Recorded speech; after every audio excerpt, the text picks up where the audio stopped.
2024 is around the corner, and every influencer, every online guru guy is probably making some video and putting some video out about how to make 2024 the best year ever. For me personally, 2024 I know is going to be a good year, despite everything that is could happen around the world. And if you're into conspiracy theories like me, the world is, next year can be a pretty crazy year. But personally, I'm going to focus on what I can control. And right now, I work out twice a day, 7 days a week. I'm on the 75 hard protocol. I eat healthy. I don't binge eat. My life's really good. Like, I'm not self-sabotaging, and it took me 10 years to get to this point. I got sober when I was 23 years old, and even after getting sober, it's still taken me 10 years to get to this point. And my hope with this video is that I can help you get to this point in less time. Didn't need to take me 10 years to get to this point, but I stumbled my way forward sort of relentlessly. So from the ages of 18 till 23, I was like a drunk. Like, I was just a kid that had no purpose. I was completely aimless in life. I didn't really talk to my family much. When I was in high school, I wrestled in high school, and I wanted to fight in the UFC, and that was my dream. After high school, I started traveling, started partying, picked up cigarettes, and put my UFC dreams on hold for a couple months. And that couple months turned into more months, and more months turned into years, and I never really picked it back up. And I got into partying, and I designed my life so that I could party. I started bartending so I could sleep in every day because I hated waking up to an alarm clock. I designed my life around drinking, and then I thought, well, I don't want to work a 9-to-5 job. If I could just make $1,500 a month doing whatever I wanted to do and keep partying and keep drinking, I've made it. Like, my life's perfect. I'm like retired at 22. Little did I realize that was a recipe for feeling purposelessness, sad and hopeless and just useless and shitty, and everything about it was shitty. And so 19 to 20, I was bartending. I fucking got put on weight. I got fat. I started stand-up. Stand-up was good. I moved to New York to do comedy. All I did was just get drunk in New York and do open mics, and was such a fuck up, and had fucked up sleep schedules, and was sleeping until 5 p.m. and just felt like absolutely useless. I remember the first night I realized that my drinking might be a problem was I was on Vancouver. I lived on Vancouver Island at the time, and then I went to Vancouver for the weekend. I had $100 on me, so I was like, I can eat a little bit, I can drink a little bit. I need to make sure I had $20 to get home because the ferry costs $15. So I needed to make sure I had enough money to get on the ferry, go to the bar with my friends, and drink with everybody. Before I knew it, I spent all my money. I spent the whole $100. It was gone, and it was gone. And I was like, how the fuck did I spend this whole $100? Like, why am I such a fuck up? Why did I do something like that? And my friend was leaving the bar. We were about to call it a night, and I felt so ashamed. But I asked my friend, I was like, hey, can I borrow $20? Like, I fucked up. I thought I had more money or whatever. I made some excuse. He lent me $20. He went home. And so I went back in the bar, and then I spent that $20 again. I spent it. I'm like, how did I spend that $20? Like, why? I already felt the regret. I already knew if I got the $20 back, I could get home and I'd be fine. And then I somehow went and spent the $20. And I was like, how the fuck did I do that? Like, do I not have control over my own mind and my body?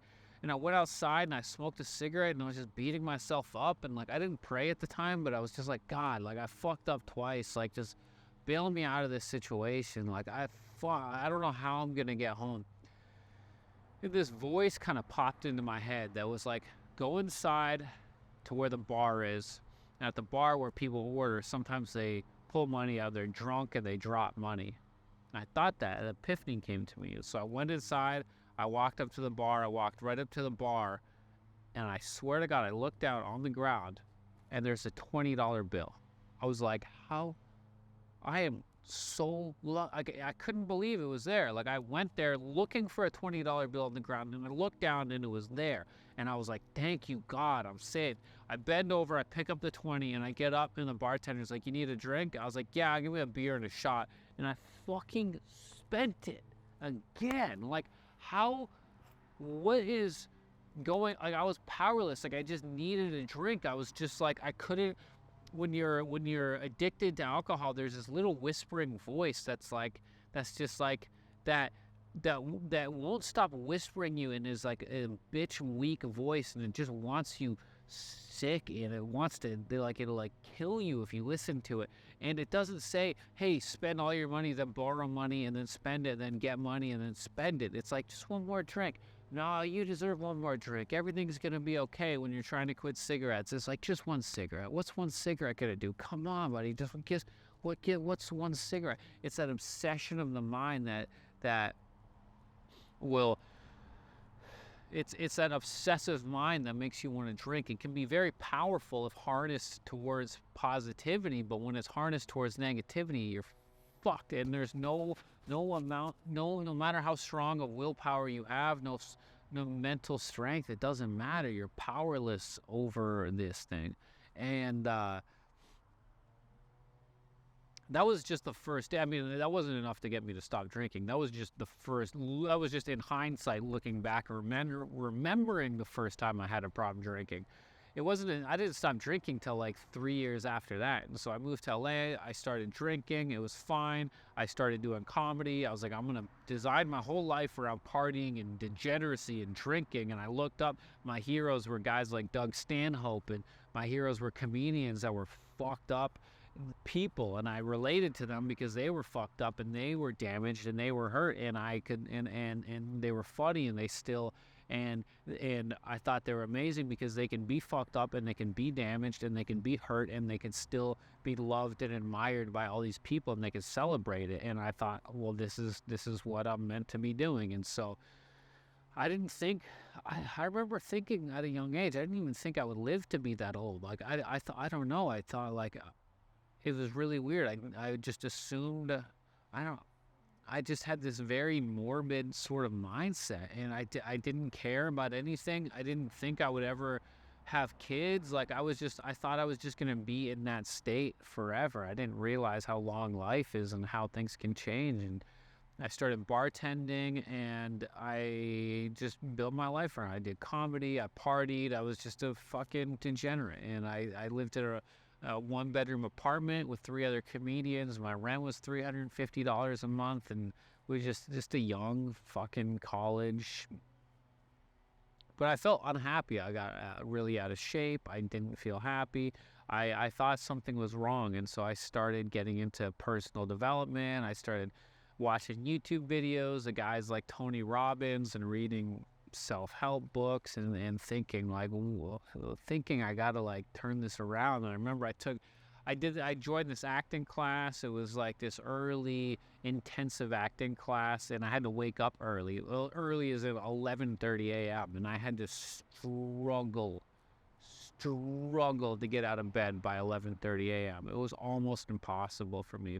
Up until the age of like 25, I slept in till like 1 p.m. every day. I feel like I slept like fucking half my 20s. But anyways, I made it to this acting class, and I'd make it to class at least 2 out of 3 times a week. It would be like 3 days a week for 4 hours a day. I was sitting in class, and the teacher said something that inspired me to go down this deep train of thought. So I completely tuned the class out, and I was just thinking, I can do that. I can kind of just zone out and think for a bit. And in this class, for some reason, for a split second, I was able to see a version of myself that is similar to what I am now. I saw this version of myself where I didn't drink, I didn't smoke cigarettes, where I took care of myself. I was like, this guy's like a god. Like, this guy is the most incredible person ever. And I just like saw myself as that person briefly, and I, for a second, had the belief that I could eventually get to that. I'm still very far from it, but it was like a vision I had.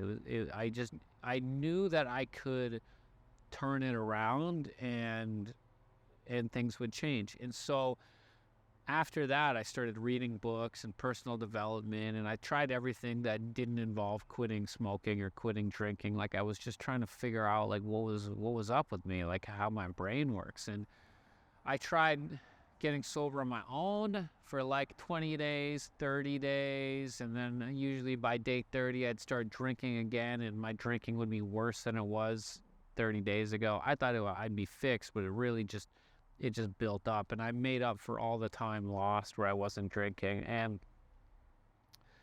and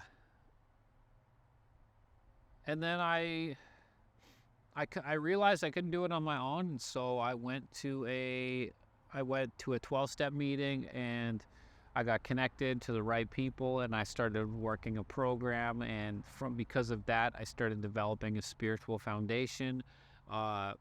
I don't want to talk too much about this anonymous place I went, but it was the first. Something about it was really powerful, whether it was being connected to a community, feeling purpose, feeling like I was part of something, feeling like I found other people that could relate to me, that had the same pain, that had the same thought process. I felt like immediately like I got sucked into a tribe of people that I could really connect with. And I got sober, and something about it. I remember it was day 6, and on day 6, I just knew. I was like, my obsession to drink had been removed through doing a couple of the early steps, which involved praying and turning your life over to God. And I didn't even have a high concept of God, but I had just sort of surrendered. So you'd think getting sober, that is when everything's good. But it's not. The first 6 months of my sobriety, I thought, hey, I'm not getting fucked up every night. That means, I deserve it. I deserve to eat a pint of ice cream every night. And so I ate a bunch of unhealthy food every night. Like, I stayed up till 4 a.m. and it was good. Like, it was what I needed at the time, and I don't actually regret it. Like, I was doing whatever felt right. There was a combination of lack of discipline, not being able to deal with my thoughts and shit, and then I started working out. I started getting healthy. I started getting in shape, and that started a journey for the next 10 years where things would go up and down and up and down and up and down. And things would go down because they'd start getting good, and then I'd start letting my foot off the gas with my personal development. And then I would stop, and I would fall for the same tricks that my brain would lay, because that voice in my brain that says one more drink, hey, do this, that didn't want to go away. It just knew that I wasn't going to listen to it with the alcohol. So it would say, hey, eat this, hey, sleep in more, hey, you don't need to work hard, hey, you can chill, hey, like, there's so many character defects of mine that needed to be worked on. And I feel like through constantly stumbling forward, I was able to get, a couple years later, I quit smoking at the age of 25. I'm 33 now. I just never stopped pushing forward, and it's never going to be a straight line upwards, but it can be. Like, it can be a straight line upwards. You could just decide, like, you can be some guy who's like alcoholic, who's fucked up, who does all this shit. You could decide, like, you know what? Fuck it. Like, I'm done with everything. I'm completely turning my life around. And it's going to be 10 times harder than people who just, deal with one addiction at a time. But if you could put all addictions away all at once and completely turn it around, like, it is possible. It's just harder, and that voice is going to be louder, and it's going to fight you on so many things, but you really can. I think you really can turn it around. If I was the person who I am now at the age of 23 or 20, I would be a billionaire by now. Anyway, so that's my story, and then that takes me up to 2024. And I know I glazed over a lot of stuff, but I just wanted to give you kind of my backstory about how I'm not just about how a lot of people like to come on, like to talk on YouTube and say that they're perfect or whatever, but that's not me. Like I also know that I could go back to that. I know if I had one drink, I could easily devolve right back to who I was when I was 22, 23 years old. Like that's possible. So I never stopped trying to move forward. But anyways, it's 2024 now. One thing I'm going to start doing for this year, which I did last year, which I thought was a really, really, really helpful thing. It's like, what are like a few simple tools that you can integrate in your life to have like an outsized impact? One of the things I started doing is just literally keeping a score, like a sports record, like a fight record of wins and losses, tracking my days as wins and tracking them as losses. Not an entirely strict criteria, but like I know at the end of the day if today was a win or if today was a loss. Like it was a win. Did I work hard? Did I binge eat? Did I go to the gym? Did I do all these things? And if I feel like my day was a win, then I put it in the win column. If it was a loss, did I stare at my phone for 4 hours a day? Did I binge eat? Did I eat shitty? Did I not go to the gym? Did I treat people poorly? Like that's a loss. And so my goal for this year is to have 360 wins this year. Last year I tried that and I stopped keeping track because it was like I had like 60 wins and like 30 losses. It was like, damn, even keeping track of my days, I'm having some losses. But not this year. This year is going to be different. I'm going to allow myself 10 like freebies, like 10 sick days. Those aren't going to count. And so that's what I'm going to do this year. I'm going to track every day as a win or a loss and see how many wins, how good of a record I could have. I want to have like an outstanding record for this year. But I truly feel like this year, the world is going crazy. The elections are coming up. The World Economic Forum, they're doing stuff. I know this went from personal development to conspiracy theory, but there's a lot of stuff that's going to happen in this world that is going to make things crazy and uncertain, but you can't focus on the uncertainty. You have to focus on what you can control. And this year is going to be the greatest year of my life, despite any even if there's stuff that I can't control with anything in my control, it's going to be the best year ever. I'm going to focus insanely hard on all my dreams. I'm going to straight up, I'm going to become a multimillionaire this year. Straight up, mark it, calendar it, clip it. That's what's going to happen. Like I am going to become a multimillionaire this year. I'm going to be in the best shape I've ever been in my entire life this year. I'm getting married this year. Everything in my life is going to be unbelievably different. And my life is going to be unrecognizable. My life's already pretty good, but I want so much more. I want to buy a house this year. I want to change. I want to do so many incredible things this year, and I'm so excited.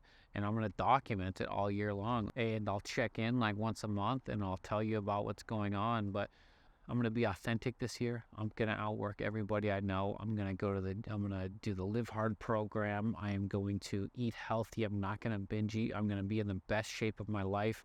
Spiritually, I'm going to be better than I've ever been. Financially, I'm going to be better. I'm going to be rich as fuck. I cannot wait. And I cannot wait to show you guys what I do this year. I don't want to preach or anything. Like, that's not what I want to do. Like, I'm only telling you what I've done, and I'm just going to show you what I do this year, and I'm so excited, and I hope to follow along.